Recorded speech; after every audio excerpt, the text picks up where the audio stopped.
Sometimes you ignore the things in life that cause the most pain. Sometimes you see an answer, but in fear of its reality, you choose to back away. In July of 2022, I left for the small town of Glendive, Montana, with a previous pastor of mine who was planting a church in the area.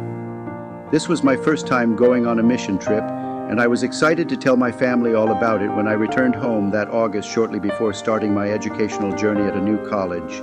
What I did not expect was what news awaited me as the return became my reality.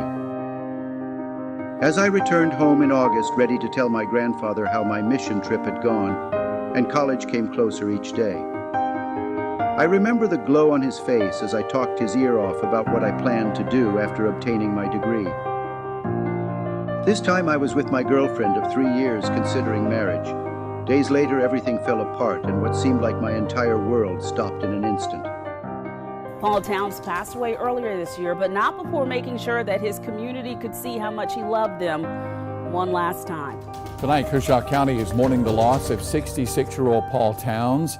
He hosted the Elgin Lights every year to raise money for Camp Chemo. We have a sad update to tell you about on Friends at 5 today. An Elgin man who we knew well here at WLTX. He spent 25 years of his life raising money for kids with cancer for Camp Chemo.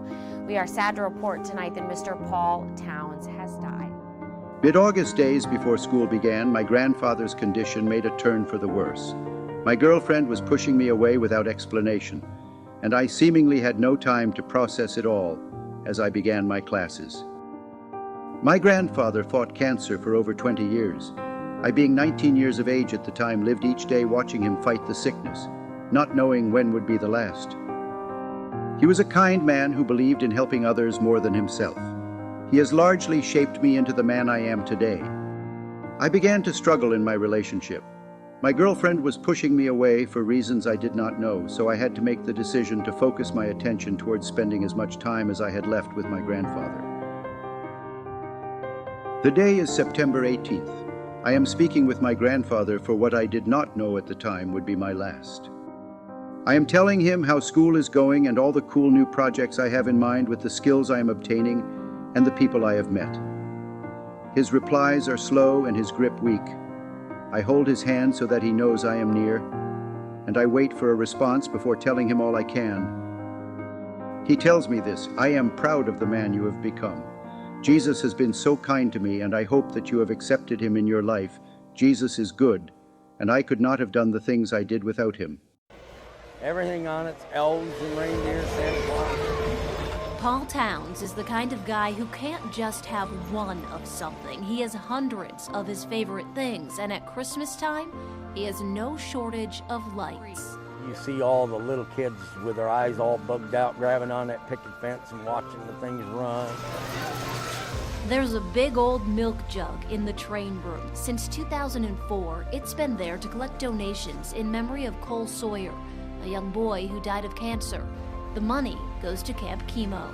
I knew how much going to camp would mean to the kids because they can be a child for once instead of being poked and prodded and laying in a bed in a hospital. The day was September 24th. The news I knew was coming but never wanted to hear. My grandfather was gone. He died with my grandmother by his side. So I did what felt natural. I called my girlfriend and called and texted and begged her to pick up, to answer, to respond. I went to school with a smile, laughed and joked with my classmates, never giving anyone the impression of the true feelings or the war waging in my mind. Eventually, I took advice from the wrong crowds. I did things, and I am not proud of it. After a while, my grandfather's final words rang in my mind.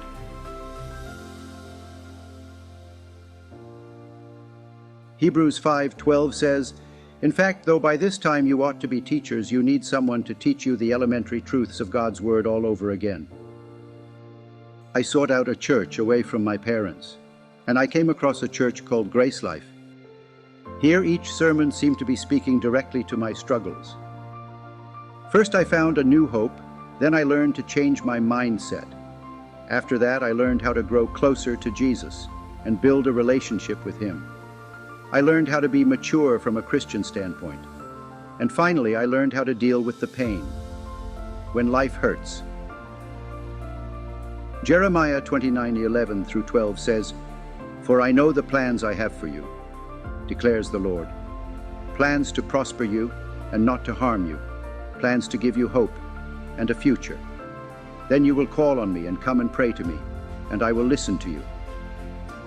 Some may chalk up my experience to coincidence. However, I believe I faced the hardships I faced for a reason. God's perfect timing has shown in my life, and the example my grandfather left behind will always live on in my heart. I strive now to live more like Jesus and become the man my grandfather was so proud of. I know looking back that the words he said to me would be my light in the darkness. The knowledge he gave me was the shield during the war in my mind.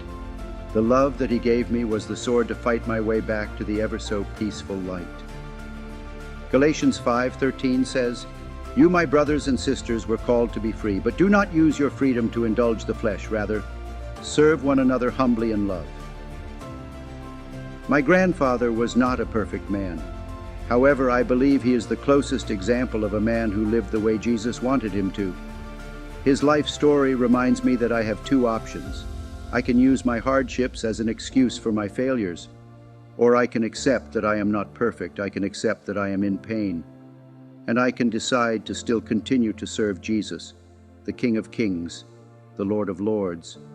We will face hardships as followers of Christ, but we can use those hardships to heal others